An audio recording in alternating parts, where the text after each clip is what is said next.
천수는 관세음보살님께서 모든 중생들을 보살펴 주시듯이 저희들 또한 살아있는 모든 것 위에 행복이 있고 평화가 있고 안락이 있게 하겠습니다. 나무라 다나다라 야야 나마갈랴 바루기제 세발의 사바. 여러분 반갑습니다. 망고의 공동회원님들을 비롯해서 이 시간 늘 함께 하고 계신 모든 분들께 그저 날마다 좋은 날 되시기를 기원을 드리겠습니다.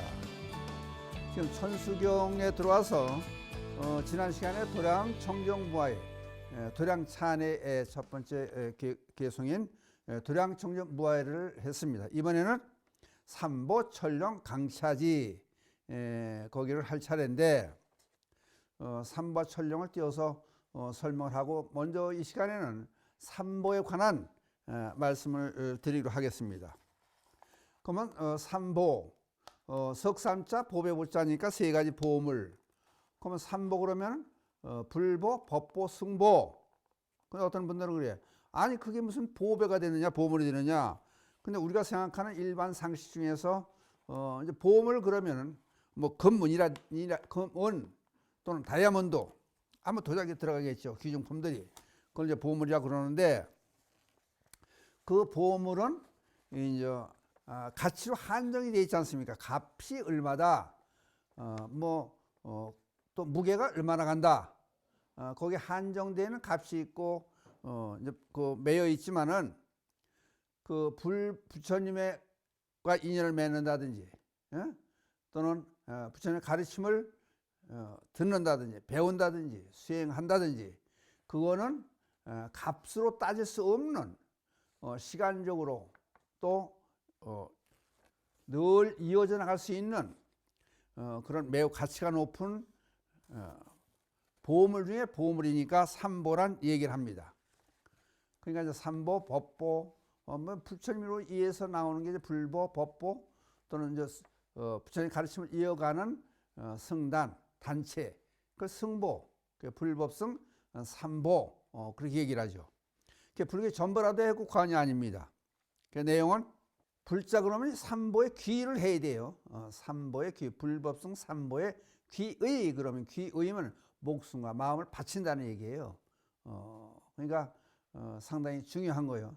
그러니까 귀중한 보물을 만난다. 무량한 가치가 있는 보물을 만난다. 그냥 여복하면은 이제 팔난 어려운 난 우리 인생들이 살아가는 데 있어서 가장 어려운 것을 8가지 꼽아서 팔난 그러지만 맨 첫 번째가 팔난에서 벗어나는 길이 부처님 법을 만나는 길이 돼요. 그만큼 우리 인생의 삶에서 중요한 것이 불법성 삼보가 되는 거예요. 그 삼보의 성립이 어떻게 됐느냐? 석가모니 부처님께서 출가하셔서 성도하신 때부터 이제 얘기가 되기 시작해요. 석가모니 부처님은 35살 되셨을 때 12월 8일 날 이른 새벽에 대각 그러죠. 깨달음, 성불. 그래서 부처님이 되셨지 않습니까? 성불에서 깨달음을 얻어서 부처님이 되신 그 이후로 불보가 성립이 되는 거죠. 깨달은 분이 나왔으니까 그 이전은 깨달은 분이 없었잖아요.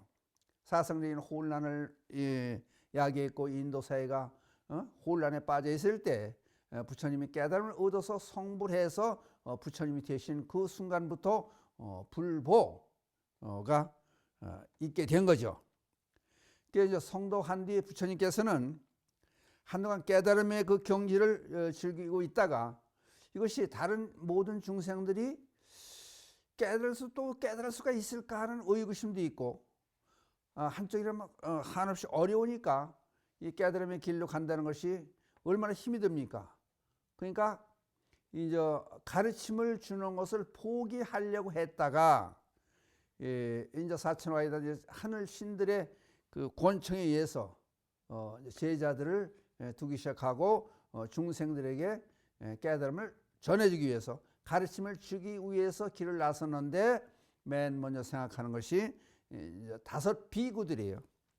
5 비구들을 만나서 부처님의 깨달은 그 도리를 이제 뭐 사성제라든지 팔정도라든지 이런 것들에 간단한 기본 교의를 가르쳐 주시게 되죠. 이제 그것을 우리는 이제 불교사에서 혹시 중도와 사제와 팔정도 12연기 그런 것을 대표로 들 수가 있는 거예요. 이제 그래서 제자가 생기니까 오비구, 이제 특히 5비구, 5비구 그래요. 그 5비구를 깨달음을 줘서 아란의 경지까지 들게 그렇게 만들어 줬다는 거 아니에요.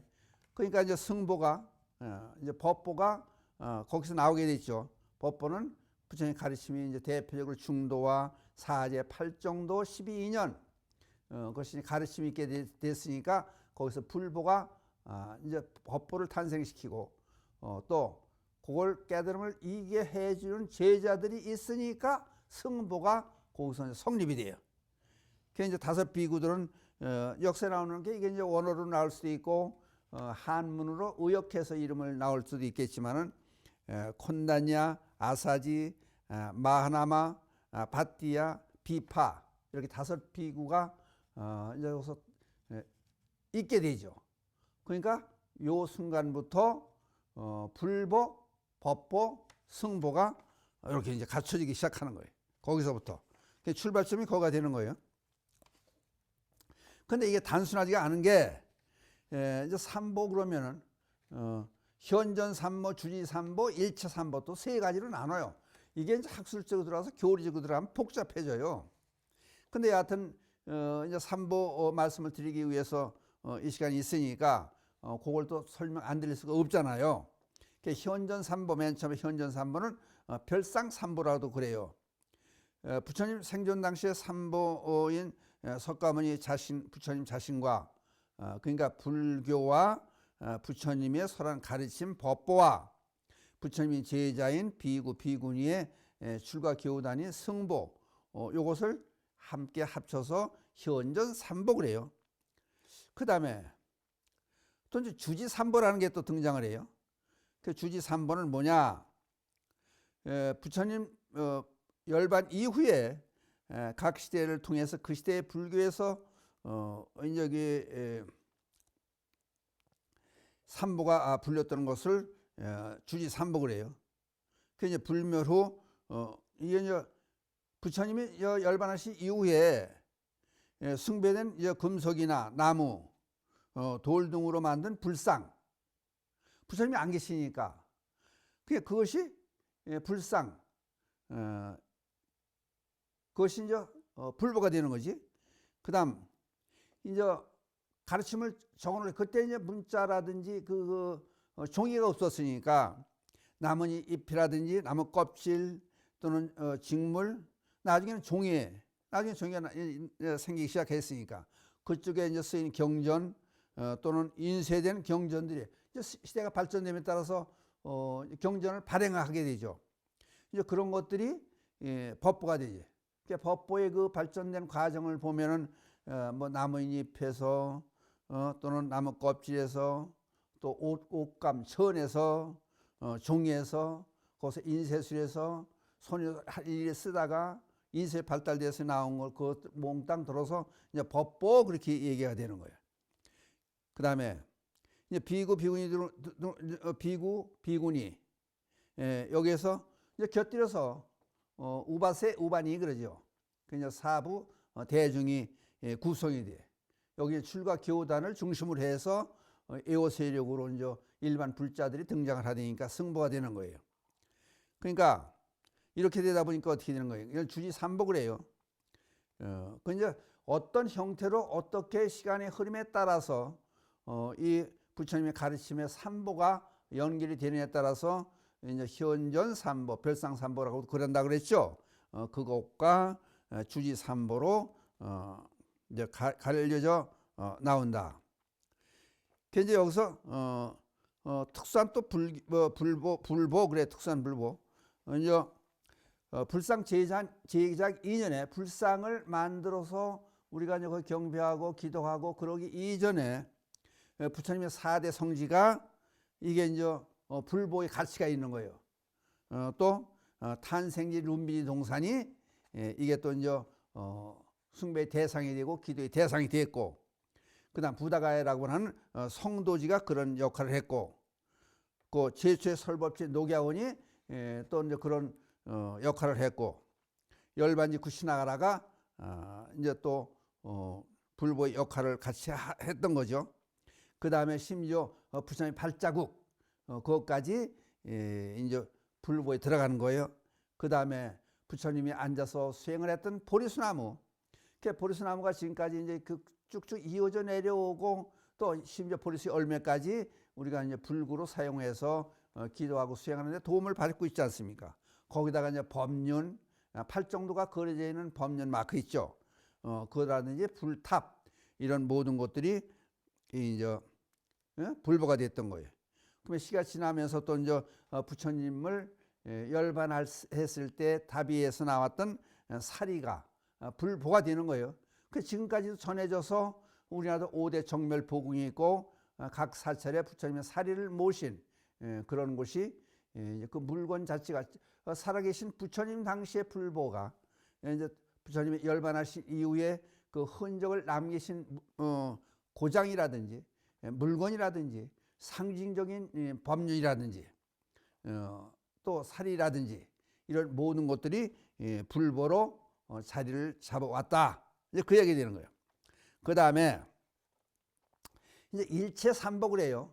아까 두 가지를 이제 설명을 드렸는데 이번에 일체삼보. 일체삼보는 이제 동체삼보라고도 그래요. 이게 무슨 동체, 일체. 그럼 말의 뜻에서 나왔듯이 불법성 셋을 별개로 따로따로 띄워놓고 보는 것이 아니고, 그저 부처님 자체가 법보도 되고, 부처님 자체의 가르침이 그대로 승보가 되니까 이걸 따로따로 띄워놓지 않고 하나로 보는 거예요. 그러니까 그것을 일체삼보, 동체삼보, 그렇게도 얘기를 하고 있다, 이제 그렇게 되는 거예요. 그럼 이제 쉽게 여러분들이 알려면은 우리나라 실정에서 보면은 삼보사찰, 그렇게 여러분 잘 아시지 않습니까? 삼보사찰, 그냥 불보사찰, 법보사찰, 승보사찰. 그럼 이해가 또 쉬울 거예요. 그럼 이제 불보사찰은 양산 통도사가 있지 않습니까? 자장률사께서 중국에서 부처님 사리를 가져다 모셨죠. 부처님의 법신, 부처님 몸, 아니 그러니까 인위적으로 조성해서 만든 불상, 이거보다는 부처님 몸이 직접 와 있는 거예요. 부처님 사리가. 그러니까 불보사찰로 양산 통도사, 그거를 우리가 이제 불보로 보는 거죠. 또 불보사찰. 그다음 이제 우리나라 그 이제 8만 대장경을 모셔져 있는 합천 해인사가 법보사찰이 되는 거예요. 법보사찰. 대장경을 봉안했잖아요. 장경각에. 그러니까 이것은 특별한 이제 그 가치가 부여되는 법보사찰이 되는 거예요. 그 다음에 이제 불법 승이니까 승보사찰. 승보사찰은 순천의 송광사. 송광사를 승보사찰이라고 하는 이유는 대개 이제 우리 역사상 이렇게 쭉 지나오면서 국사, 왕사, 국사 그러죠.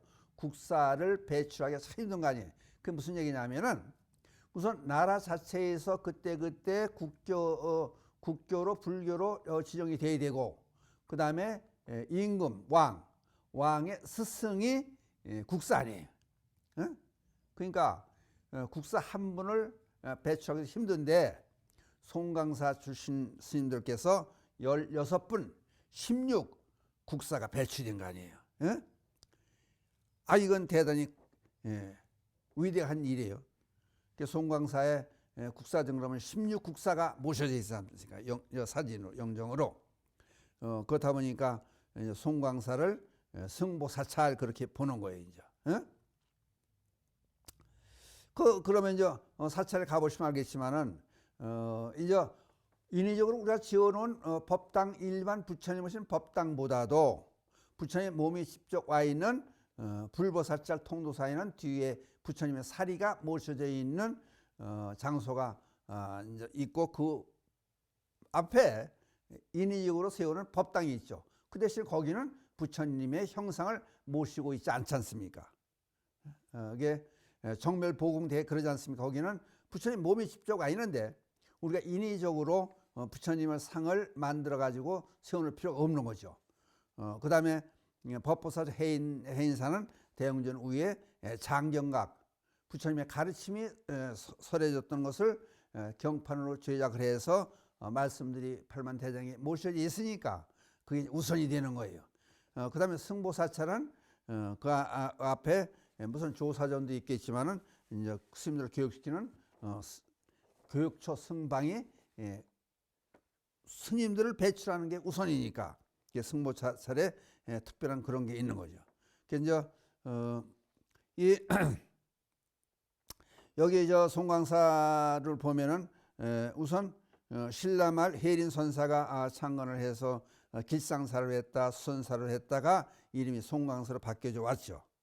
그래서 이제 16국사는 보조국사 진우를 비롯해서 진각국사를 이어서 16분의 국사, 임금, 왕의 스승의 역할을 했던 스님, 큰 스님들, 그렇게 이제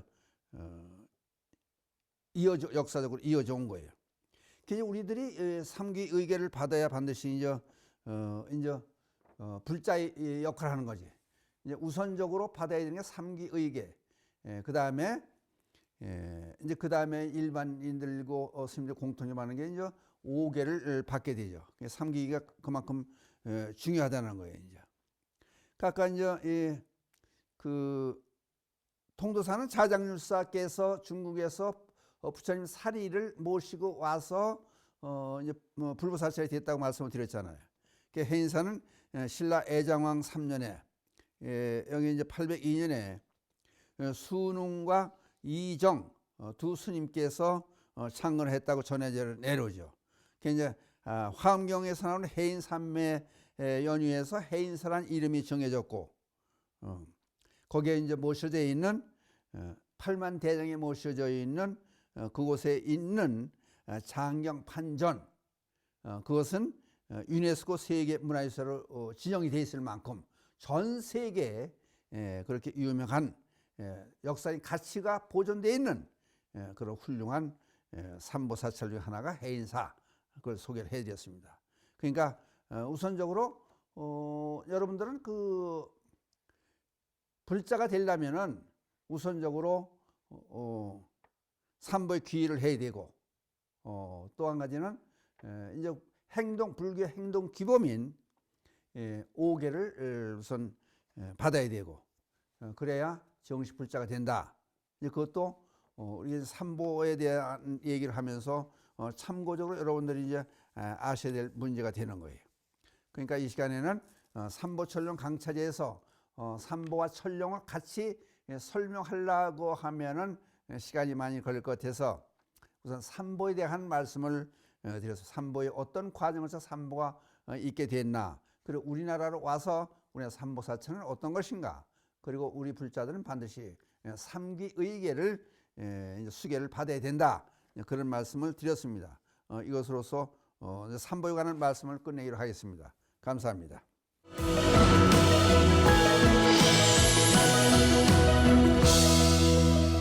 이번엔 질문에 답하는 시간이 되겠는데요.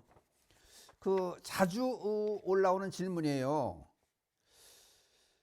자비에 대해서 잘 그 이해가 이제 잘 힘든 거예요, 사실 자비에서. 왜냐하면 자비라는 것이 뭐예요? 깨달은 부처님께서 하시는 행동을 우리는 자비라고 그래요. 그러니까 그 부처님 깨달음을 얻어서 성불한 분 부처님이 행하는 행동이 자비니까 우리 일반 중생들로서는 자비에 대한 얘기를 그렇게 말만 하지만은 속속들이 알기가 힘들겠죠. 이제 어떤 분들이 되게 여러분들이 질문을 많이 해와요. 그럼 불교에서는 자비를 실천하라고 그러는데 그럼 자비는 무조건 상대방에 잘해주는 것이 자비냐? 그럼 내게 잘못해와도 무조건 잘해줘야 되느냐? 이제 그거를 물어보는 거예요, 지금. 자비는 상대방이 무조건 잘 대해줘야 되는 것이냐? 그럼 이제 이걸 한번 생각해 볼게. 자비와 사랑을 혼동할 수가 있어요. 자비와 사랑. 근데 어떤 사람은 이제 다른 종교의 세계는 사랑과 불교의 세계는 자비는 같은 것이다. 근데 이제 원칙적으로 들어가면은 물론 지고지순한 사랑은 자비와 같을 수 있죠. 근데 여기는 또 초가 붙지 않습니까? 말이 곁다리 말이 붙지 않습니까? 지고지순한 사랑, 뭐 순수한 사랑, 그런 게 이제 들어가니까 이게 이제 문제가 되는 거예요. 그럼 예를 들어서 철학적인 문제에서 보면은 아가페적 사랑 그러면은 자기를 희생하고 타자 중심으로 다른 사람을 중심으로 한 사랑, 그런 사랑이 힘들죠. 그럼 다른 종교의 예를 들어보면 그러잖아요. 이제 그 사람들이 다른 종교 믿고 있는 그 사람들이 어깨띠를 이렇게 이제 어깨띠를 들고 다녀요. 그냥 거기 이제 불신 지옥 그리고 써붙이나 다녀. 그거를 한글로 이렇게 불신. 이 한문으로 쓰면 안 입을 자 쓰고 믿을 신자 쓰면 불신. 하느님을 믿지 않고 예수님을 믿지 않으면 지옥 간다. 그렇게 그런 의미를 내포하려고도 그러지만은 한쪽으로 나타내고 싶은 것은 또 이걸 이제 이상해 왜곡시키기 위해서 이제 그냥 한글로 불신 그러면 어떤 사람은 그래. 이제 부처님을 믿는 사람은 지옥 간다. 불신 부처불로 보면은 그렇잖아요. 예? 불신 부처불 쓰고 불신 믿을 신자 쓰면 부처를 믿는 사람은 지옥 간다. 이렇게 또 왜곡을 시키기 은근히 왜곡을 시키는 그런 뜻도 또 있다고 그래서 한쪽에 사람들이 말이 많아요. 어떻든 간에 불신 지옥 그래요. 그건 무슨 얘기냐면 사랑을 강조하는 그 종교에서 자기들을 하나님을 믿지 않으면 자기들을 믿지 않으면은 지옥에 떨어질 것이다.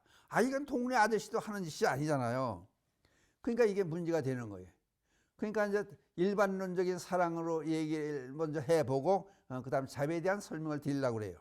일반적인 사랑 그러면은 사랑하니까 결혼했다 그런 얘기를 하잖아요. 남녀간에. 그럼 먼저 여자 입장에서 보면은 남자가 이제 자기를 사랑하고 내가 이 신랑을 사랑하니까 결혼했다. 그것은 내 요구 조건에 맞아야 사랑을 하는 거요. 결혼하는 거요.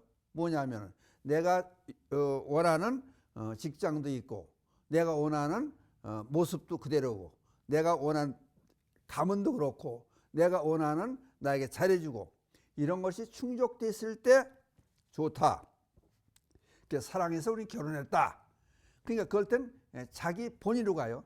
근데 이게 내가 내 본인으로 해서 내가 원했던 문제들이 이게 허물어지기 시작해요. 부자인지 알았더니 알고 보니까 부자가 아니더라. 어떤 사람도 그런 얘기까지 해요. 키가 크고 멋있는 남자로 알았더니 뭐 춤이 높은 신발 신어 그것도 속였더라. 그러니까 내가 원하던 모습이 아니니까 이게 안 되는 거예요. 그러니까 파혼하는 거예요. 이혼하는 거예요. 그러니까 내 본인으로 가는 거예요. 그리고 내가 너를 사랑하니까 너도 나를 사랑해야 된다. 길 가다 다른 여자를 쳐다보면 이건 안 되는 거예요. 내가 원하는 걸 안 하니까. 그러니까 여러분들 얘기를 들어보면 나를 중심으로 한 본의, 그것이 일반적인 이 사회인들이 하는 사랑이에요. 이제 그런 잣대를 가지고 불교의 자비를 생각하고 얘기를 들으려면 안 돼요. 그럼 또 다시 쉽게 설명을 드릴게요. 그러니까 불교에서 자비의 자자와 비자가 두 가지 글자가 틀린 게 합쳐져서 자비로 됐다는 거예요. 그러면 이제 이걸 한문에서 한문을 통해서 이렇게 왔으니까 이제 다른 말로 자비를 발고 열악 그래요. 발고 고통의 뿌리를 뽑아주고 열악 즐거움을 준다. 그러면 쉽게 설명하면 그래요. 이제 남편이 직장에서 저녁에 들어왔어요. 배가 고프죠. 그 배가 고프다는 일종의 고통이에요. 그 고통스러움을 면해 주려면 밥을 줘야 돼. 밥을 차려줘야 돼. 밥을 먹게 만들어줘야 돼. 물론 맛있게 만들어줘야 되겠죠. 그러면 밥을 차려주고 나서 고통을 면했어. 근데 거기다 대고 밥 먹는 데 대고 앉아가지고 보너스 언제 나오느냐, 월급은 언제 올라가느냐, 승진은 언제 하느냐, 우리는 냉장고 언제 바꿀 거냐, 우리 집에 차는 언제 새 거로 바꿀 거냐, 또 여행을 언제 갈 거냐. 자꾸 미주알 꽂아 이걸 캐물으면은 밥맛이 떨어지죠. 그럼 밥 먹게 해주고 그렇게 한쪽에서 상대방 마음을 복잡하게 만들고 괴롭게 만드는 거 얘기해 주면 이게 자비가 아닌 거죠. 그러면 이제 쉽게 자비를 설명하려면 이렇게 하라는 거예요. 밥을 맛있게 정성을 다 차려주고 밥을 먹는데 앉아가지고 기분 좋은 얘기만 해주고, 뭐 상대방이 좋아하는 남편이 좋아하는 노래를 불러준다든지, 기분 좋은 얘기를 해준다든지, 입맛을 돋구는 얘기를 한다든지, 상대방의 칭찬을 해준다든지, 이런 기분 좋게 즐겁게 할 수 있는 요런까지 같이 해야 이제 팔고 배고픈 걸 면해주고 여락 즐거움을 주는, 밥 먹으면서 즐겁고 기분이 좋게 해주는 요걸 같이 해줘야 된다. 이게 이제 발고 열악이에요.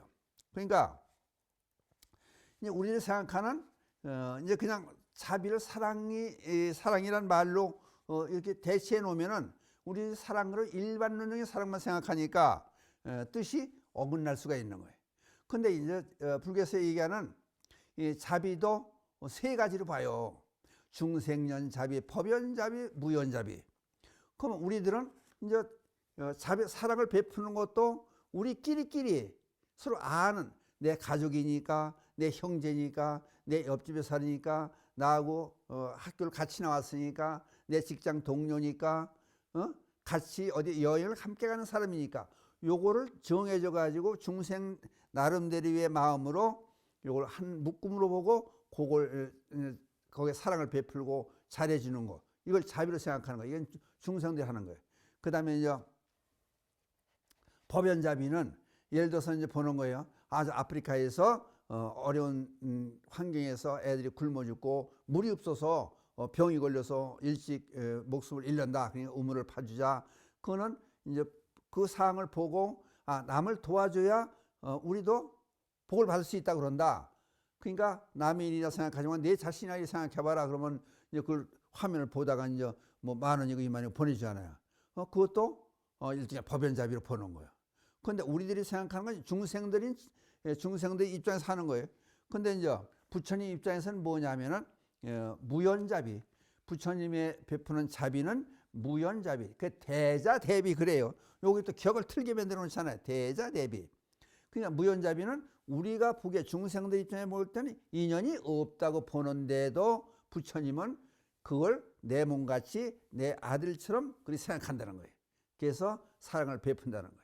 그러니까 말하자면 나무와 우리와 무슨 관계가 있느냐? 그러면 예를 들어서 저 몽고 지방 중국 저 땅 사막 지방에 하고 우리하고 무슨 관계가 있느냐? 그냥 거기 나무를 심어주자. 그 사람들이 잘 살게 환경을 좋게 만들어주자. 그래서 나무를 심어준다. 우리들은 인연이 없다고 보는 거예요. 거기까지 우리 대한민국이나 자리에 왜 중국까지가 몽고까지 가느냐 그런 얘기를 하는 거예요. 그러나 그쪽에 나무를 잘 심어 놓으니까 나중에 어떻게 되느냐? 황사가 날라오지 않더라. 이제 그런 얘기가 되는 거예요. 그러니까 그게 부처님의 입장에서 보면 전부 인연이 있다고 보는 거예요.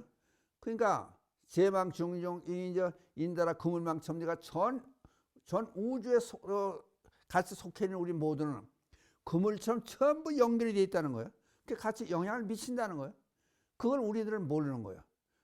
내 가족, 우리 일가 친척, 이웃들 이렇게 한정되게 좁은 범위에서 우리는 보고 있어요. 근데 거기에도 제대로 자비를, 다른 사람의 어려움이 있으면 고통을 풀어주고 고통을 없애주고 그들의 즐거움을 주려고 하는 마음을 갖지를 못해요. 근데 부처님께서는 온 우주에 존재하는 모든 것들을 전부 다 내 친자식처럼 이게 돌보려고 하는, 내 몸처럼 돌보려고 하는 그런 마음을 갖는 것이에요. 그게 부처님께서 하는 무연자비예요. 그러니까 아까 처음에 말씀드릴 때 그런 말씀을 드렸잖아요.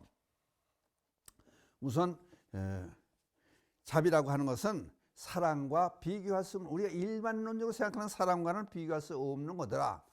그러니까 그거를 실천하는데 그 대신 그만큼 어렵기 때문에 깨우친 사람, 부처님이 하는 행동을 우리는 자비라고 본다. 그러니까 깨달음을 어느 정도 얻은 분들로 보면은 이제 단계적으로 나가는 거예요.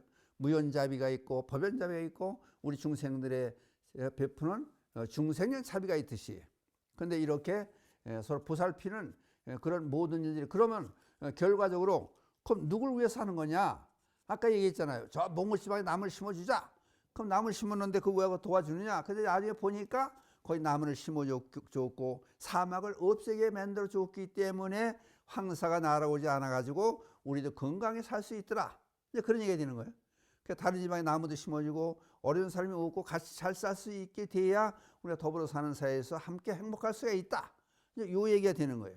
그러니까 그러면 그 결국은 상대방을 우애하기보다는 나 자신을 우애한 거예요.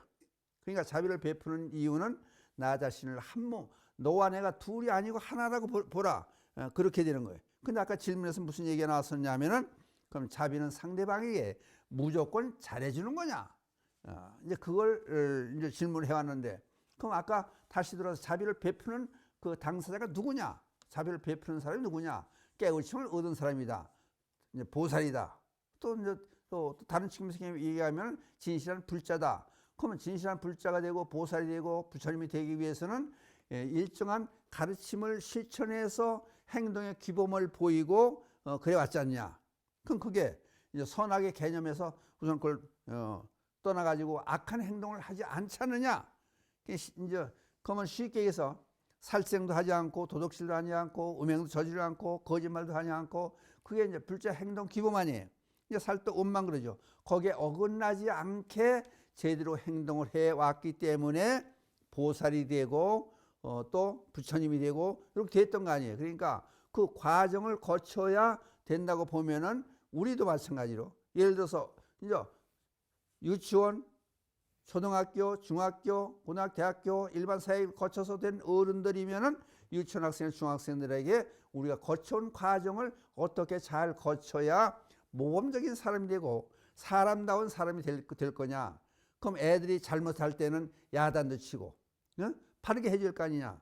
그럼 그 틀이 규범이 행동의 규범이 이제 살도음망 불살생하고 불투도해야 되고 불사음해야 되고 불망해야 되고 이런 과정을 쭉 거치게 만들어줘야 되지 않냐. 다른 말로 하면은 잘못되면은 이제 방편으로 야단도 치고 무조건 잘해주지 말고 무조건 잘해준다고 해서 깨우침을 얻는 게 아니니까 바르게 갈 수 있게끔 야단도 쳐야 된다. 그게 자비의 진정한 의미다. 그게 무조건 그러니까 어떤 사람 그러잖아요. 애 아들은 버릇이 없다. 그냥 오냐 오냐 해가지고 무조건 귀엽다는 생각만 가지고 무조건 잘하게 다 잘못하는 거 잘하고 눈 감아주고 그건 아니라는 거예요. 그러니까 모든 사람이 더불어 사는 세상에서 함께 같이 살려면 혼자 사는 세상이 아니니까 더불어 살려면은 서로 예의도 지켜야 되고 그러니까 행동 규범을 지켜야 되지 않느냐. 그게 바로미터가 분명히 있어야 되지 않느냐. 그게 불교에서 얘기하는 행동의 규범인 이제 계행을 지키라는 거예요. 그게 가장 기본적인 게 이제 살도 음망 불음주 그게 5개 요거라도 지켜줘야 되지 않냐. 근데 이제 꼭 가르쳐 줄 때 이제 불교에서 우리가 꼭 가르쳐 줄 때 이제 잊지 않고 얘기해 줘야 될 문제가 그럼 제가 늘 이런 말씀을 드려요. 그럼 자비면은 상대방도 여러분들이 사랑하는 자식이면은 이 자식이 앞으로 잘 커가지고 출세해서 잘 살 수 있게끔 해야 될 거 아니야. 그러면 살생하지 말아라. 그것만 해서는 안 되는 거예요. 자비스럽게 대해주고 자기 자식을 자비스럽게 가르치고 이웃을 또는 다른 데 사이에 있는 모든 사람들을 자비스럽게 이끌어 가려면은 바르게 가르쳐줘야 된다. 그럼 어떻게 가르치면 바르게 가르쳐주느냐? 우리가 불살생을 계율로 정해놓지만은 불살생해서는 복을 받는 게 아니다. 그럼 불교에서 하고 싶은 말이 뭐냐? 살생금제, 그러면 참회를 해서 살생을 하면 실수를 해서 참회하고 다시는 그런 일이 없게끔 해나가자 하는 얘기는 이 살생 자체를 이렇게 볼 수 있는 거예요. 이제 과학적으로 따지고 이제 숫자적으로 따지면은 죄를 지으면 마이너스로 보고 공덕을 쌓으면 플러스로 봤을 때 살생을 안 했다 그러면은 그건 제로가 되는 거예요. 마이너스도 아니고 플러스도 아니고 그 중간 지점이 되는 거예요. 그러면 공덕을 바르려면 어떻게 되느냐? 살려줘라. 이 얘기가 되는 거예요. 살려줘라. 그러면 우리가 대상에 자기 자식도 마찬가지고 이웃도 마찬가지고 사회 모든 사람들을 살려줘라. 살려주는 게 뭐냐? 그게 불교에서 얘기하는 거야. 그럼 가장 쉽게 살려줄 수 있는 건 뭐냐? 교육이다. 그게 불교에서 가장 가치 있게 생각하는 건 교육을 얘기하는 거예요. 그 교육하는 한 방법으로 법문이 되는 거예요. 방송에서 이런 말씀하는 것도 하나의 교육에 들어가는 거예요. 그러니까 바르게 할 수 있도록 가르침을 주어라. 그게 교육이에요. 그게 어떻게 되는 거예요? 다른 말로 하면 방생의 역할이 되는 거예요. 교육이 방생하는 것이다. 자유롭게 해주는 것이다.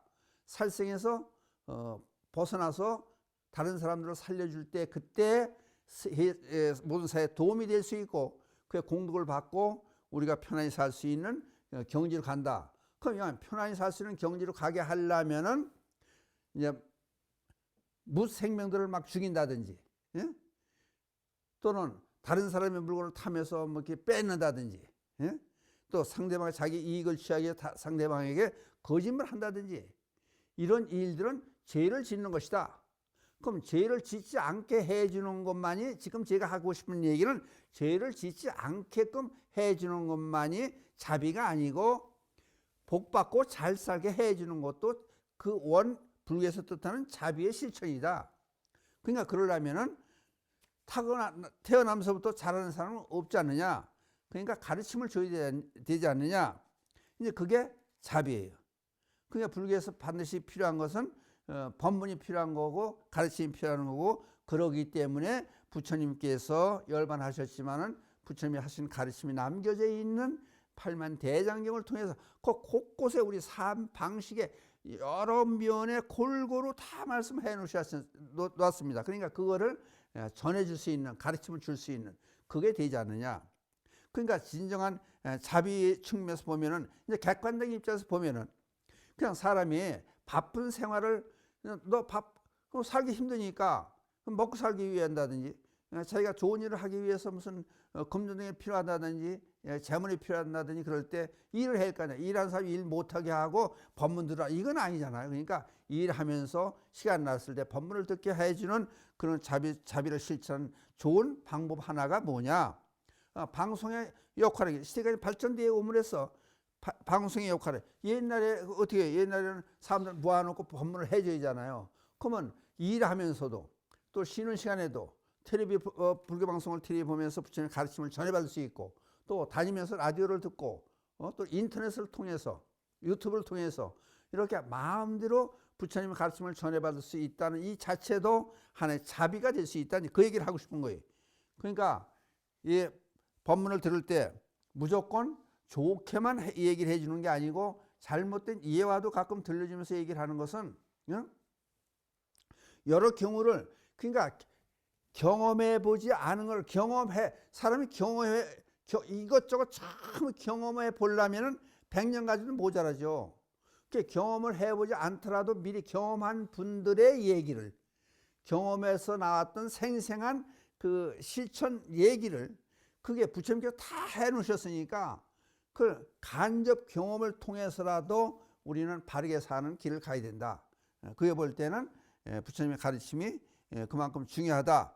그러니까 그것을 전해주는 것도 자비를 실천하는 길이다. 그럼 다른 쪽에서 얘기하면 그것은 교육의 힘이다. 가르침을 주는 것이. 그러니까 잘못되면 꾸짖고 또 바르게 하게끔 유도시키고 심지어 이런 얘기를 하는 거예요. 이제 한 사람이 죽어서 죄를 많이 져서 지옥에 갔더라는 거예요.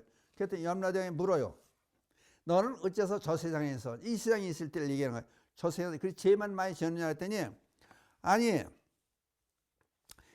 저 세상에서 제가 보니까 이제 염라대왕 앞에서 얘기하는 거예요. 저 세상에서 보니까 배울 사람 하나도 없이 전부 큰 도둑놈 작은 도둑놈 나쁜 사람들이 많더라. 그러니까 배울 게 없어서 못 배웠습니다. 그러니까 염라대왕이 하는 얘기가 이런 못난이 같은 사람이 있느냐. 너에게 가르침을 주기 위해서 어떤 사람은 실제 몸으로 도둑질을 해가지고 변상을 해준다든지 감옥에 갇힌다든지 또 다른 사람을 때려가지고 또 법에 벌을 받아서 영장에 갇히고 손해배상도 해주고 이렇게 대신 고통을 받게 하는 그런 거를 내 앞에서 몸소 실천해가면서 보여줬지 않느냐. 그게 너의 스승이었었다. 그게 이렇게 넓게 생각하면은 이게 어떻게 보면은 그렇게 생각하는. 그러니까 예를 들어 죄를 짓고 영장에 가 있는 사람도 우리에게 자비를 실천해서 보여준 사람들이라. 그러니까 죄를 미워하되 사람은 미워하지 말아라. 이제 그 얘기 되는 거예요.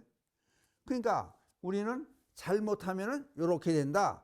부처님께서 하신 게 그렇지 않습니까? 내가 이렇게 출가해서 이런 과정을 거쳐서 봐서 성불을 했다. 그러니까 너희들도 이렇게 나처럼 이런 과정을 거쳐서 이렇게 가다 보면은 성불하는 계획이 된다. 그래서 그 부처님께서 시연해서 보여주셨다는 거예요.